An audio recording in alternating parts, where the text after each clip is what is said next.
Hey guys, I'm sorry for not being there in person. Our presentation today will be talking about the Arctic territorial dispute and what's going on there. So, in regards to who's going to be talking about what, I'm going to be talking about the issue, what's at hand, while the Eins and Jawad are going to talk about the perspective of Count 9 on the ownership and Reese on global justice. Uh, What is the issue at hand? Well, it's very pertinent and by some is considered the epicenter of the change throughout the world because the Arctic temperature has risen almost twice as fast as the rest of the world, causing the sea ice to retreat and melt, obviously. So the Arctic Ocean summer ice cover is now half of what it was 50 years ago. This is considered as a positive feedback where a change makes more change. So a small change in temperature actually re-exacerbates the change because the ice, the snow, was reflecting the UV rays and keeping the temperatures in the world lower. So by the ice melting, it creates water, and the water actually absorbs the rays coming from the sun, creating stronger change. And so, who are the actors? The actors are multiple fold. We have the international actors, the United Nations, obviously, the local tribes and citizens who are being affected, as well as the human society in general. So, those neighboring states of the Arctic and the non neighboring states. Because if ice melts in the Arctic, it actually affects everybody around the world.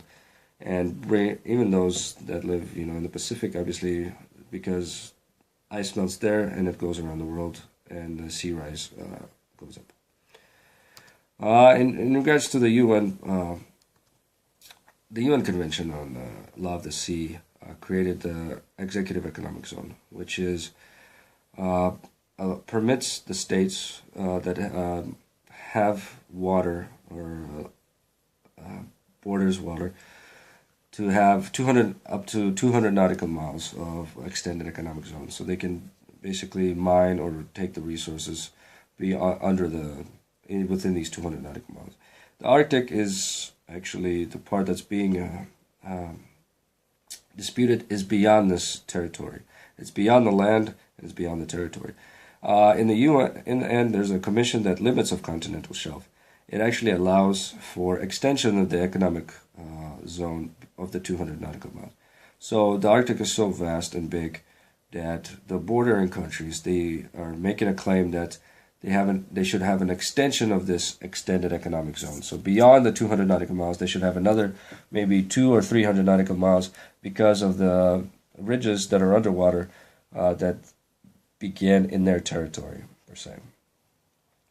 And so, what can be done?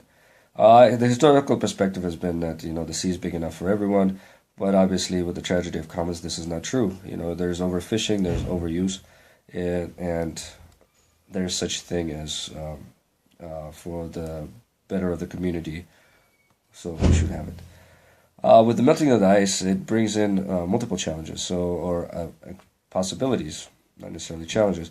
So the adjacent states, it's easier to navigate through the Arctic, therefore creating more profitable trade routes, such as the Northeast or the Northwest Passage, cutting costs of shipping full, 20% at least. Additionally, this is allowing for fishing to be open because ice melts, so more ships can come in and fish, as well as drilling.